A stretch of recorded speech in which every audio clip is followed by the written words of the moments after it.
Grind City media fans, it is time for our annual mock draft. The draft is officially this month, so we are counting down. We're talking to everyone around the league.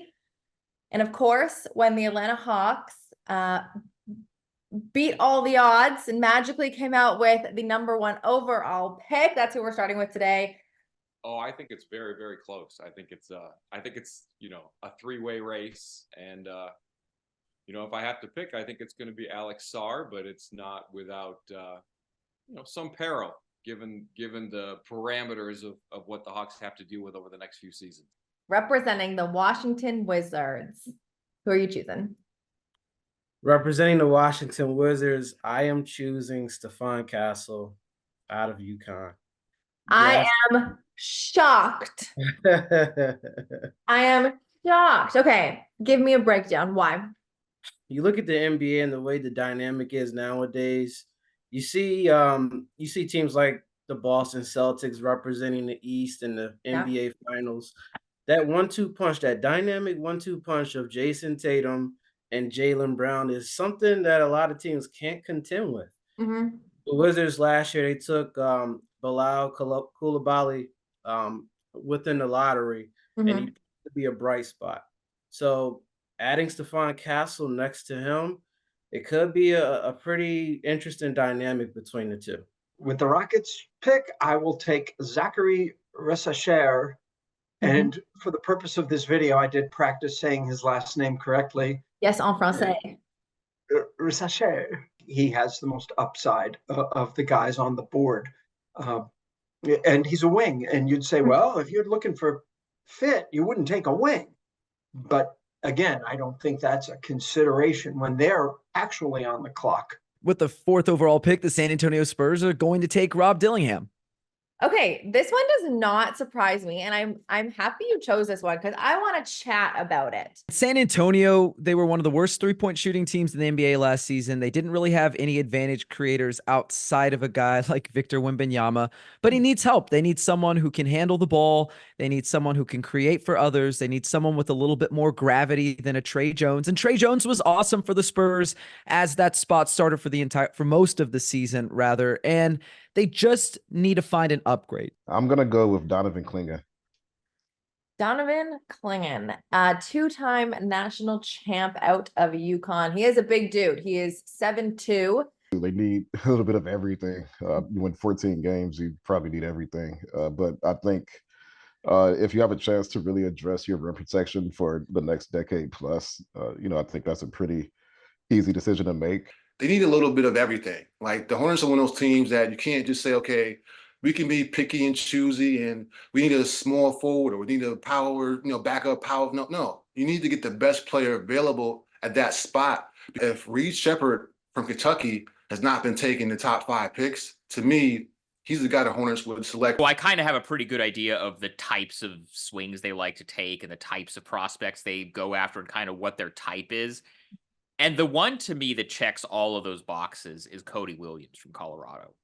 Ooh, I like this one. So he is 6'9", like good in transition. The type of guy that they like to go after, they like long athletic wings, basically. Like they have a type. It's kind of a running joke that they just want, like they could build a whole team of that if they wanted to. I really like Ron Holland here. I don't know if anybody else is going to agree with me, but I really love Ron Holland. He's top 5 on my big board. So the fact that he slipped to 8, I think if you're the Spurs, you're really happy to snatch him up off the board here. So that's going to be my pick with the 8th overall pick. They're taking Ron Holland. With the 9th pick in the 2024 NBA draft, the Memphis Grizzlies select Dalton Knecht, shooting guard / small forward out of the University of Tennessee. All right, I had a feeling we were going to go here. So let's break this down for a second, okay? The last time that the Grizzlies as a franchise were in the top 10 in three-point shooting was 2006, 2007. Ooh. So you talk about Desmond Bane's elite shooting.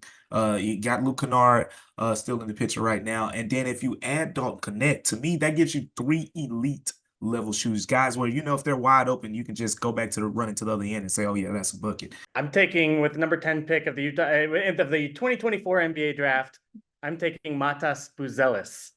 Okay, tell me why. He's a really talented prospect. Honestly, a guy a lot of teams thought could be in the running for the #1 pick about a year ago. 6'9", 6'8", 6'9" wing player who has just shown a variety of tools over the course of his career. I think kind of the thing he's been most consistent at is playmaking and passing for others, kind of as a secondary good decision maker with that size and kind of ability to see over the defense a little bit. With what's left on the board now, I'm going to go Kyle Filipowski in this draft. He's somebody to me who, as far as a rebounder, he can take it off the glass. He can push the tempo. He can get the ball up to Kobe White. I think him and Kobe could have a really good two-man game. He does give you some of those rebounding numbers. Not a phenomenal rebounder. I think he gets bodied up a little bit when people are bigger than him or when he's going up against people who are bigger than him. But the good thing about the modern NBA is a lot of skinny centers in it. So there's times where he can have that advantage and still give you those solid rebounding numbers. He does that on the three-point shooting as well. I think he's somebody who has a ton of upside. And if I'm sitting here at 11 right now and I'm looking at somebody who can embody both of those skills, I think you got to go Kyle Filipowski. At number 12, the Oklahoma City Thunder will select, maybe a bit of surprise, DaRon Holmes from Dayton. Is that a shocker? I'm shocked. Yeah. So he's usually mocked in the 20s. Mm-hmm. He's a guy that I've liked the entire draft process, and he's got some buzz going into the draft. All the things that I described that the Thunder need: size, rebounding, paint protection, shooting. DaRon Holmes is that guy. The guy I really like right now, and I fall in love with a player like this, is Devin Carter. He's a dog. His dad, of course, a coach with the Memphis Grizzlies, Anthony Carter, played in the league for a long time. Yep. Here's what I love about Devin Carter. Okay. He's 6'3". You're like, oh, what? The Kings don't need another 6'3" guy. They got Keon Ellis, De'Aaron Fox, Davion Mitchell still on the roster. They got a lot of guards. 6'3". He's got like a 6'9" wingspan. Great rebounder, too. His defense, he gets in the guys. And I think the Kings need more of that. Like, their defense got better last year, big time. But he's going to get into guys, great at navigating screens. He's a confident player. He's really good. He can block shots. He gets steals. He fills up the stat sheet. Okay, with the 14th pick in the NBA draft, your Portland Trailblazers select Tijan Salah from the French League, the big teenager, NBA-ready frame. Here's my pitch on him. Okay. You just watch him for a little bit. He's gigantic. He has a lot of holes in his game, right? He doesn't have a much of primary creation ability. Like you're not going to give him the ball and he's going to go get a bucket. His shooting is mostly theoretical. Sometimes you watch the highlights, really high arcing three, gets a bunch of air under that ball. It's like, ooh, that looks nice. But also, like, he's never really been a shooter at a high level in the French league, and this year he shot under 33% from three. He's a theoretical shooter. He doesn't have a lot of on-ball skills. He's not a great passer, but what he is a giant person who plays incredibly hard. I believe that playing hard is a skill.